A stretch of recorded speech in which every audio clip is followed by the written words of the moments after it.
It's official. The Ravens have fired John Harbaugh, and let me tell you something.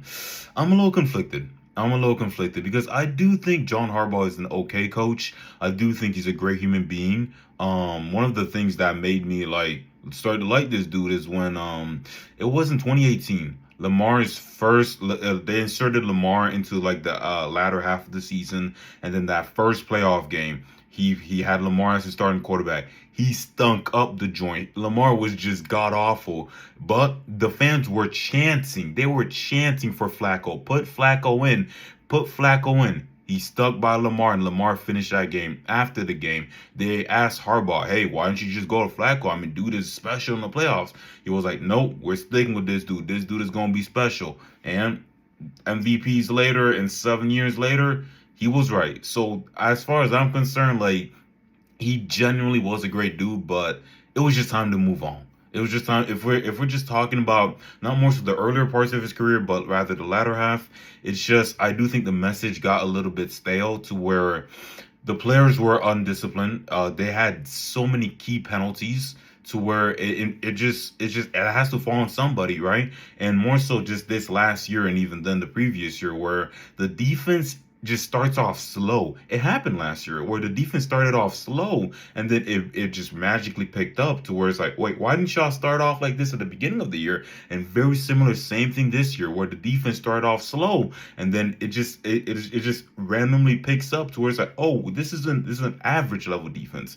And I understand like, oh, Zach Orr, but that has to fall on somebody. He is the captain of the ship, and so I do think his message got a little bit stale. I'm not more so a Ravens fan where I think Harbaugh is the great Satan. I don't think so. I do think one of the reasons why they've underachieved in the playoffs, and credit Ben Solak, he was on with Kay Adams, and essentially they were having the it's a very common debate where the Ravens have a loaded roster. How come we haven't seen a Super Bowl? How come we haven't seen success?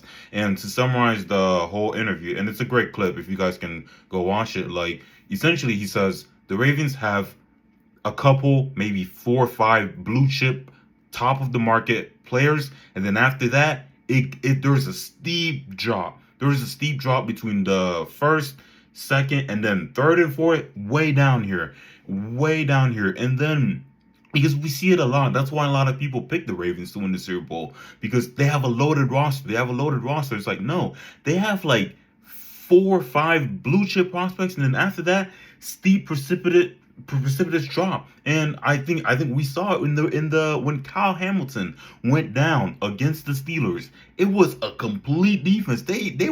Kyle Hamilton was moving around making plays. He goes down. It's like, wait, that's the same defense that hold the Steelers to 13 points to 3 quarters around that. And it's like, man, oh man, it's just also I do think in areas that they're lacking that it's certainly on the defense because I saw Rodgers throughout the end of that fourth quarter, no pressure on him whatsoever. No pressure on him whatsoever. So they definitely need to increase there. And then this brings me up to my next point here is that I do think the failures of the Ravens earlier on was on Lamar.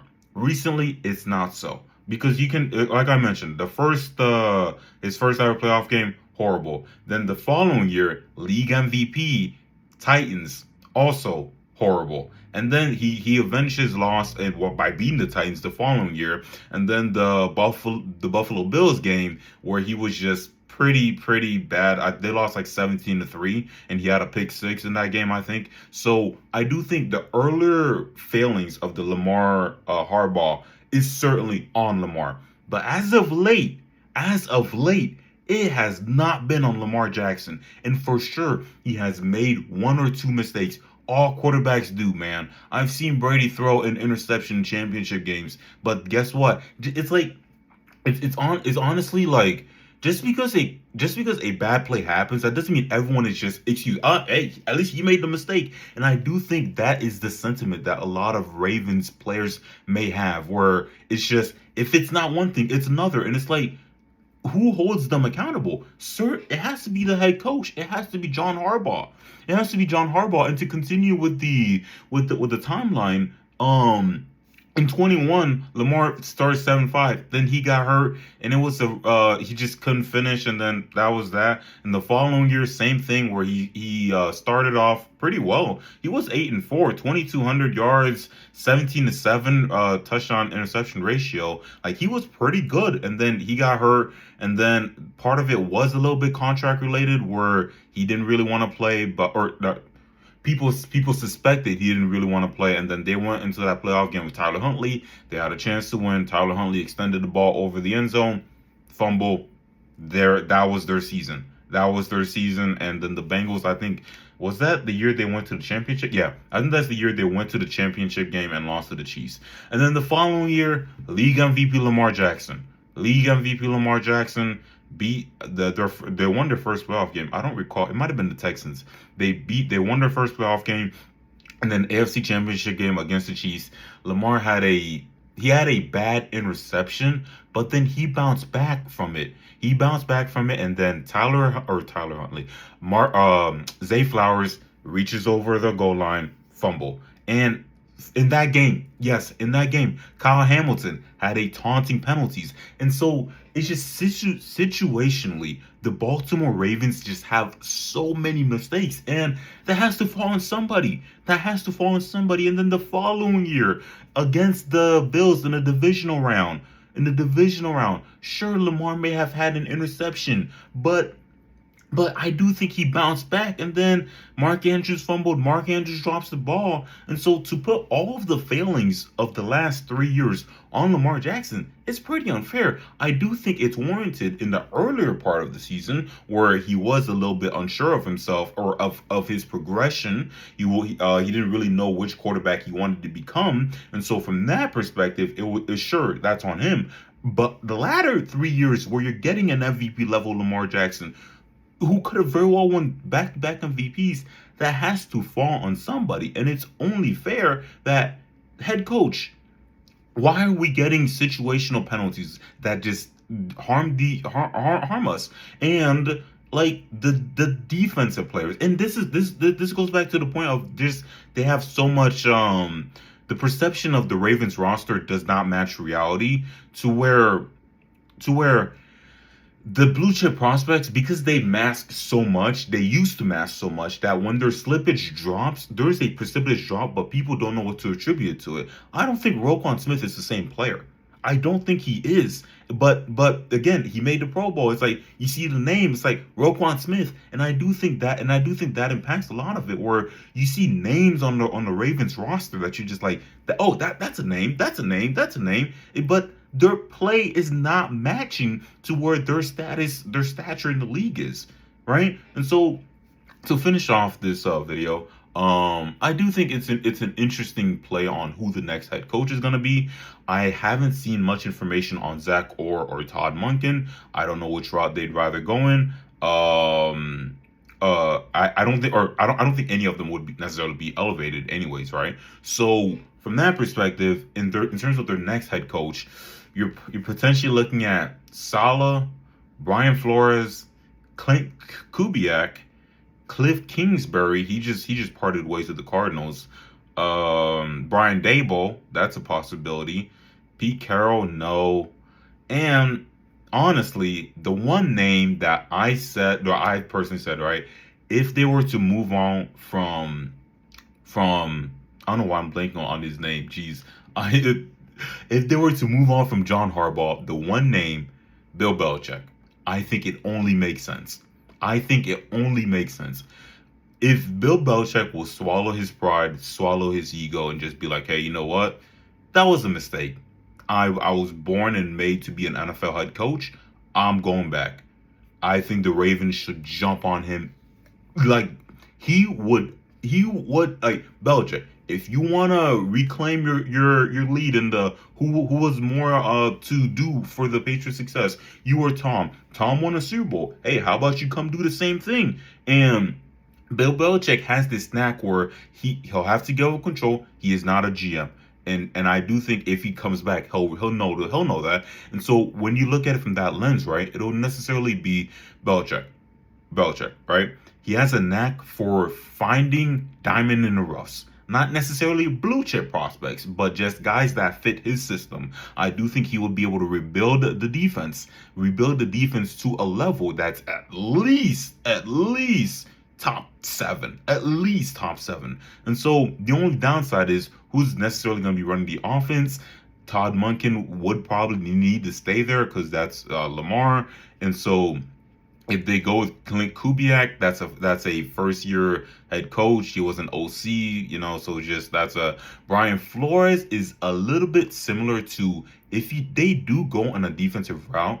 I do think they'll need to find an effective play caller that can work with Lamar Jackson. And to finish off the video, and I know I've gone way longer here, right? This is an interesting point for me right here.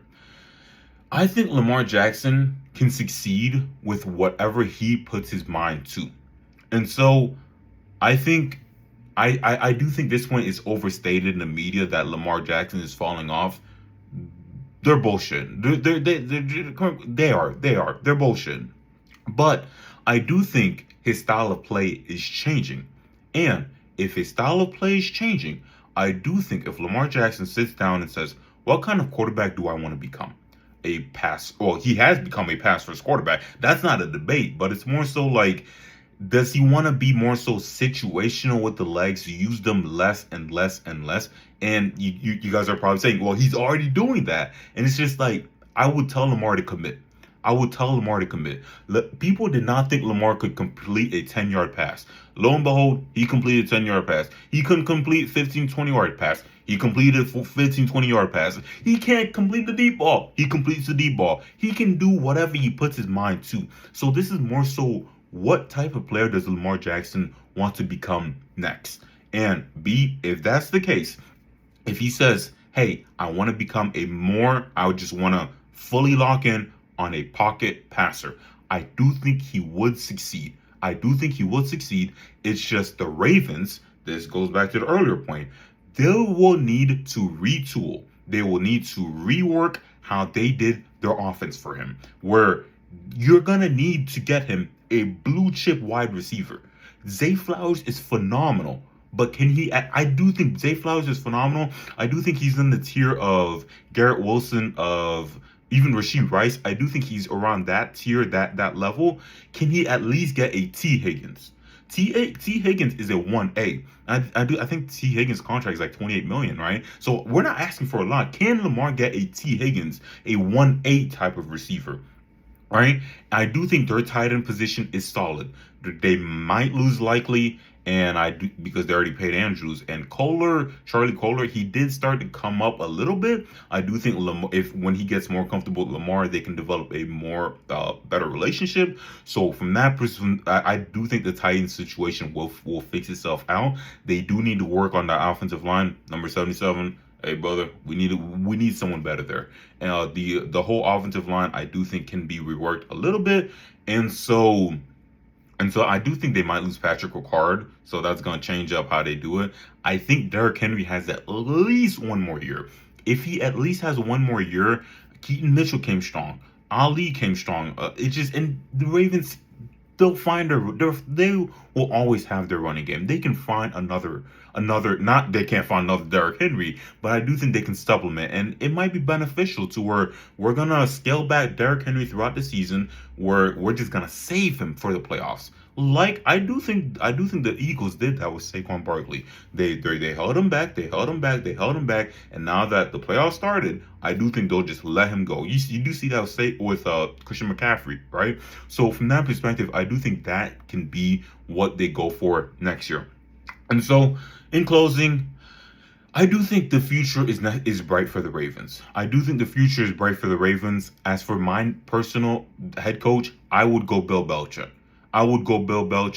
If not, Brian Flores is a good one, but man, oh man, the Vikings have a great roster on the defensive end. And keep in mind, remember the point that I mentioned earlier, right? The teams that have phenomenal rosters, they have depth. The Ravens do not have any depth whatsoever. And so they will need to retool that. They need depth. They do. So from that perspective, Brian Flores will be interesting. I think Robert Saleh is a good defensive mind, but I do think he'll be more so the John Harbaugh players coach. And I think players coach can only work for so long until it's just I do think like I'm not too fond of Robert Saleh. I'm not. And so anyways, this video has gone way too long. I do think the future is bright for the Baltimore Ravens. Lamar Jackson, he's gonna be better. I do think if he just decides to commit, if he decides to commit to being the pocket passer, right? The legs are situational. I think at worst, or at worst, let me rephrase that. I do think he can at least mirror Deshaun Watson before everything. I do think now, I don't think he can get to like 5,000, 52, 53. Who knows? It's Lamar Jackson, but I do think he can at least do what Jared Goff, right?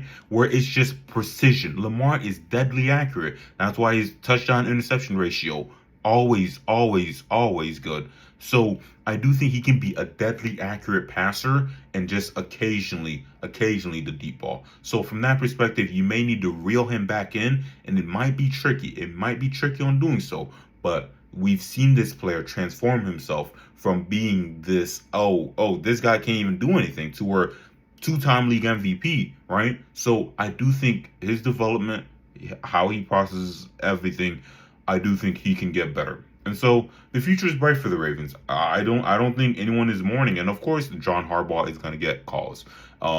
It's going to be interesting. It's going to be interesting, John. I mean, he had a phenomenal defense with Ray Lewis. He had a phenomenal defense. Ed Reed, phenomenal defense. And then a phenomenal playoff quarterback. People are saying New York. All right. Arizona Cardinals. All right. If I'm John Harbaugh, I might go the Sean Payton route. Take a year off of coaching. And just Sean Payton got let go of the Saints. Took a year off. Next year, next year he gets the Broncos job, right? And I understand it's just the head coaching openings, right? If I can quickly find it here, NFL head coach openings, it's the Cardinals, the Titans. It's just there's so many. It's just yes, it's the Cardinals, the Browns, the Falcons, the Titans, the Giants, the Raiders, the Ravens. Excuse me. I personally think the Falcons is the best job. I think the Falcons is the best job on the market right now. Well, outside of the Baltimore Ravens, but so the Falcons for sure, man. The Falcons. The Falcons. Besides the Falcons, the Raiders, no. And so, anyways, shout out John Harbaugh. Gonna miss you. And it's a new day for the Baltimore Ravens. It's a new day.